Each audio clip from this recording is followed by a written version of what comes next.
Hello everyone, bringing you a video today from Hat Green, the bunker at Hat Green. Obviously it's Soviet threat again, and the display we've put on this weekend is Malayan emergency. So we've got a kit layout here, run through the various bits and pieces which are on display here. We have, first of all, the 1944 pattern haversack up in the corner there, which has been set up as per one example of how small kit was carried and personal kit was carried in the jungle during the time. And you've got underneath that the poncho rolled up with dry clothing inside and half a blanket rolled up for obviously sleeping gear, part of the sleeping gear. In front of that we've got rations laid out. This to basically represent 3 days rations, or around 3 days worth of rations, which is what the men would have had prior to being resupplied by air, airdrop in the jungle during the mid-war years, or the middle years of the emergency, representing about 1953 with this display. In front of that, you've got a spare pair of socks, a hussif, we've got a player's cigarette tin there, which was used as a map carrier, got a mirror, shaving mirror, signal mirror from the Lake War jungle kit there, the hold-all as well, got a mill bag here, which is filtering water sterilising tablets in front of that, foot powder, we've got the little torch from the Lake War jungle kit there, and the insect repellent in front of that.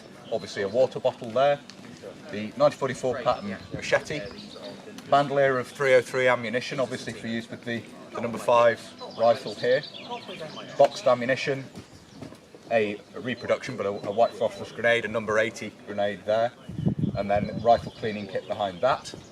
We've got the pack here, which was quite commonly used to basically provide extra carrying capacity. Obviously the haversack's quite small, the pack from the 1908 and later 1937 pattern equipment provides a little bit of extra carrying capacity, so that was sometimes used as well.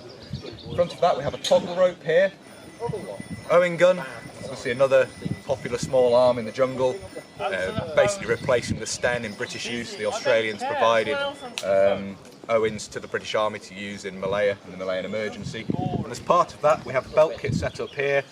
We've got a 1944 pattern basic pouch on the far side there, a locally produced parang knife, 1944 pattern water bottle in the centre, and then a locally made pouch for carrying Owen gun magazines here. So 3-cell Owen gun magazine pouch there, which hangs down on the belt with a single flap but 2 quick release fasteners on the front there.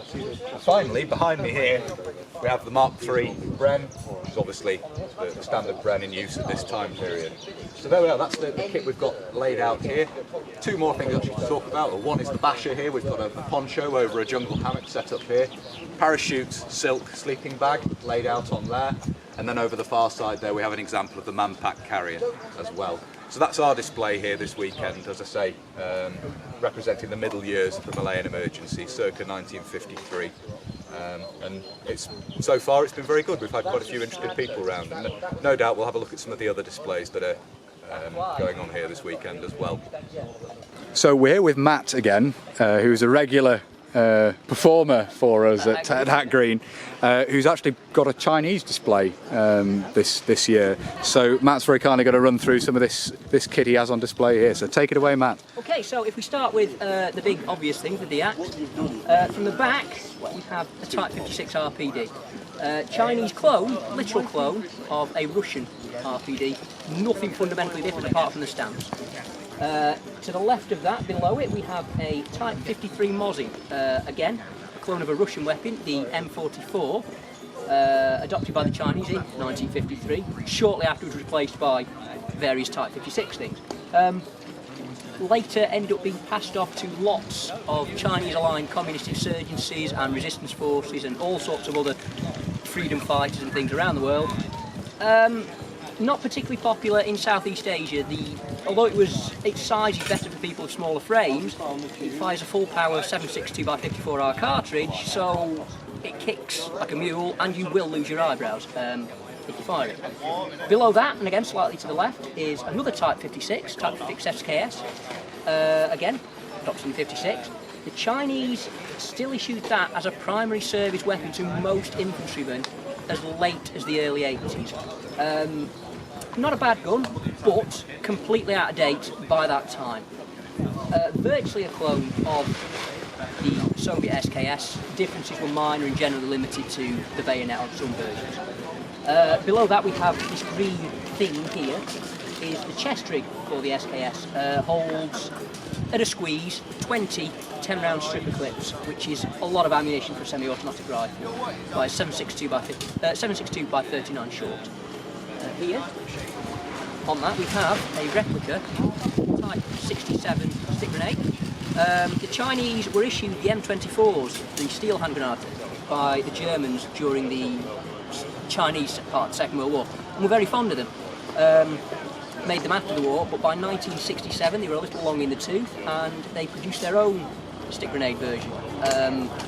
Fundamentally the same, friction fired. It's a grenade. You throw it, things go bang. Here we have an RPG-2. These were adopted in the early 50s, although I'm not entirely sure on the exact date, by the Chinese. Good for its time, fundamentally reloadable Panzerfaust. By the 60s it was obsolescent, armour had moved on, and it was functionally increasingly useless against body tanks. In the centre there we have a Type 50 Chinese copy of, there's a lot of copies, Chinese copy of a PPSH-421. Shown with the stick mag in, which is more accurate for the 1950s, as the drum was rapidly recognised as being rattly and unreliable and noisy and not very good. In the centre there, not a DIAC, is two hats. These are for the Type 65 uniform, which is what I'm wearing. Peak caps, commonly known as Mao caps. They are fairly thin, fairly light cotton, comfortable, keeps the sun off your head, but not much else. These, as well as being military issue, and the Type 65 uniform in general, were wildly popular during the Cultural Revolution in the 1960s. Ironically enough, the Red Guards, the Maoist faction, the ultra-left Maoist faction, who were opposed by the army, wore army uniforms, which is highly unusual, but there we go. So those are the DIACs. If we move on to the personal gear, oh, one more, beg pardon, is the third Type 56, the Type 56 AK, perhaps the most different of the weapons. Fundamentally an AK clone. This is a later model, which uses the stamp receiver, as evidenced by the little dint here. Retains the gas ports outside the handguard, has the folding bayonets and hooded front sight, which are not fitted to AKs. These were issued to squad leaders and were classed in Chinese terminology as submachine guns. Remained in service until the middle of the 50s, outlasting the SKS a little. Were retired by the 1990s at the latest, or they're retained by the People's Armed Police, the Chinese militarised police force. So, now moving on to the equipment. As I say, the uniform is the Type 65. Again, like the hats, fairly light cotton, or in this case, a polycotton mix. Very comfortable, very lightweight, not particularly warm, but great for warmer southern parts of China. It's worn in this case with puttees, which are just cloth. Again, these were only worn in the south, they weren't worn in the north. There is a cold weather version of this uniform, which is similar, but has batting in it for cold weather. It's a little like a Telegraika, but not quite as well made. So, Type 65 uniform. The shoes, which some of you of a certain age might remember from high school, PE. Soft canvas, rubber toe cap and heel cap and sole. Very light, not waterproof, comfortable, but not entirely practical, as they offer virtually no ankle support. So if you go over, your ankle's going to hurt. So the uniform is exceptionally plain. The only insignia is the red star on the hat and two red collar tabs. In 1965, when the uniform was introduced, the Chinese abolished rank, so there were no sergeants, corporals, lieutenants, majors, anything. Everybody was just a soldier. However, cadres, who were a sort of, it's a complicated thing to explain, they are basically communist managers and are installed in everything from light industry to factories, libraries, bakeries, the military, everywhere, to make sure the party line is being followed in that particular industry or area of expertise. This uniform is in fact a cadre's uniform. The only distinction between a cadre uniform and an infantry's uniform: infantry's uniform has two pockets on the chest. Cadre uniform has four, two at the top, two on the waist for extra documents, further issues of the little red book. So that's the uniform. Very basic, very plain, quite comfortable, not very warm. The field gear, the webbing. This is the area where the Chinese were in some ways ahead of the West, and had been for some years. Most notable is the Type 56 chest rig. This is for the AK. There is down there the SKS version, as I said before. Holds 3 AK-47 magazines, 30 rounds. There's 4 pockets for oilers, toolkits, and bandages and other ancillaries that won't fit in anywhere else. 4 parts, generally to do with the gun. Then, on the right hip, sometimes one more towards the front, is a pouch for 4 Type 67 stick grenades. This is not the best pouch to get the grenades out of in a hurry, but they're there. Behind that, you have a canteen. You will notice this and this, as well as everything else, are worn on shoulder straps. You are supposed to wear them under the chest rig. That renders the canteen inaccessible. So if you need a drink, you've got to drop all your web gear to have a drink. So it's not great, and soldiers would sometimes wear it over the chest rig, despite regulations. So that's there.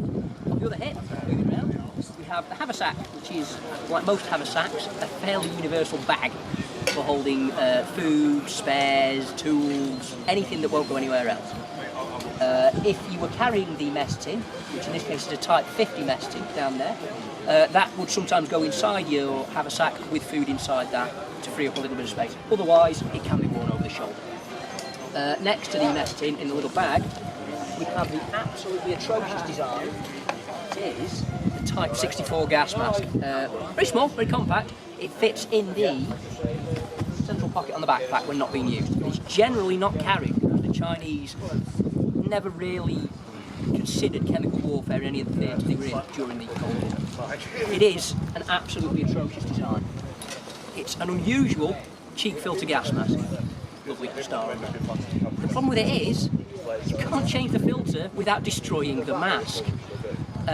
So the Type 64 was very swiftly replaced with the Type 65, and these were mostly given to countries like Albania, who were Chinese satellites at that point.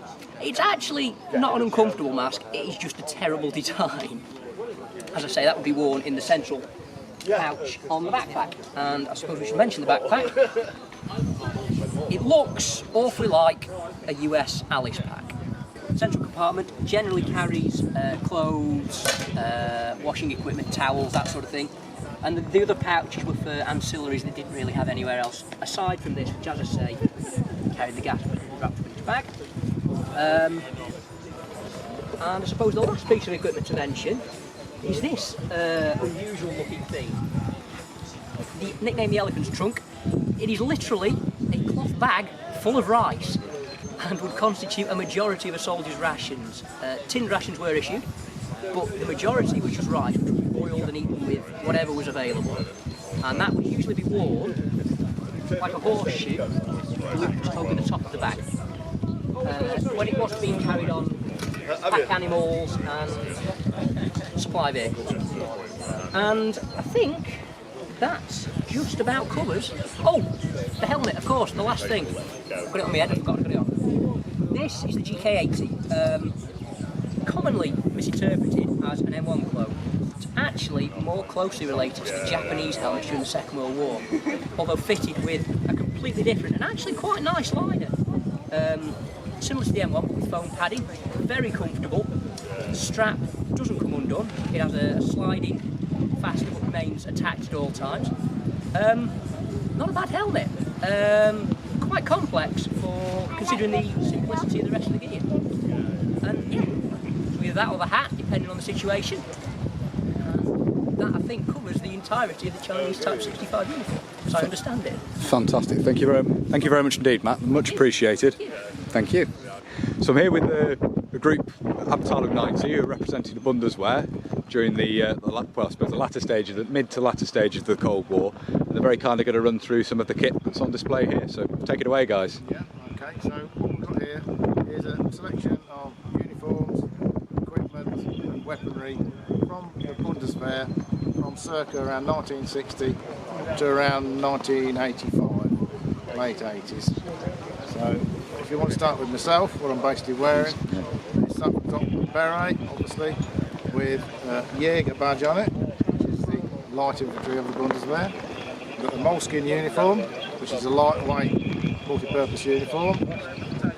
You've got the Gewehr G3 as a main infantry weapon. You've got your webbing pouches, very similar to the World War II pouches in design for your magazines. Belt, Y-strap suspenders, again very similar to the wartime ones. In addition to that, you've got your gas mask as well. That's your basic combat rig for an infantryman of the Bundeswehr, circa 1985. So 1984-1985. Fantastic, thank you. Okay.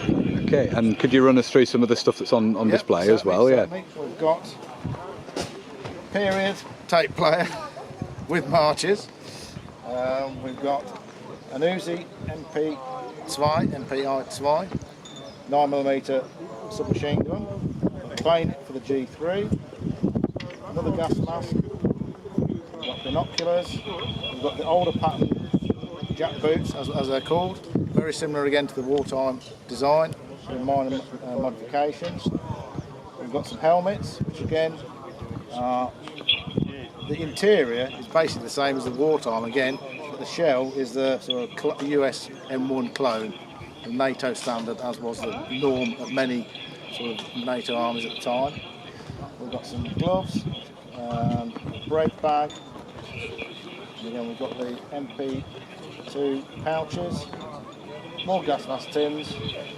These range from 1950 to 1960. We've got various water bottles, again ranging from the 1959 one, 1962 one, up to around the 1985 one. Yeah. So that is that's basically what's here. Fantastic. Okay. Thank you very much for running through that. Excellent stuff. Thank you very much indeed. That's perfect. So we're also going to run through here as well. This quite an interesting vehicle, a DKW. Please take it away. I'd be interested to hear about it. DKW is part of the Union Group, which is now Volkswagen, Audi. And originally the Bundeswehr put out some tenders for a Jeep, because we were using Land Rovers and Jeeps, World War II Jeeps, American ones. The new Jeeps were too expensive to purchase, and Land Rovers were too unreliable, kept breaking down. So they put a tender out to build an off-road vehicle, capable vehicle. Porsche put in a tender, and so did Borgford and DKW. And DKW won the tender in 1956, and they produced a two-stroke car which has got a 1000cc 3-cylinder engine in it. It produces the same power as a 2-litre 4-stroke, so it's more economical on price, it's cheap. But it's one of the first vehicles ever to be constant 4-wheel drive. Land Rovers, you have to stop and sink in the mud before you can put it at 4-wheel drive, then you're stuck. With this vehicle, you just drive straight through the mud, no problem.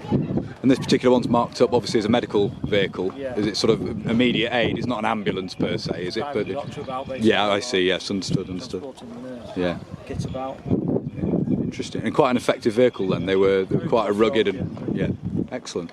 Thank you very much. Very interesting. So there we are. I hope you found it interesting watching this video and having a look at these displays. If you have and you'd like to see more of this sort of thing, please do consider subscribing to the channel if you haven't already. And whether you're newly subscribing or you've previously subscribed, please do make sure you hit the little bell with the notification button down below. That will of course alert you when I upload future videos. If you really like my uploads and you'd like to support the channel, you can. Both Patreon and PayPal are linked down below. And as ever, a massive thank you to everybody who supports the channel using those two methods. It's greatly appreciated, as I always say. If you'd like to follow the channel on social media, you can. Facebook, Instagram and Twitter are all linked down below. And if you'd like to get in touch but you don't really use social media, there is of course an email address down below as well. That's everything for this video, so until next time, bye for now.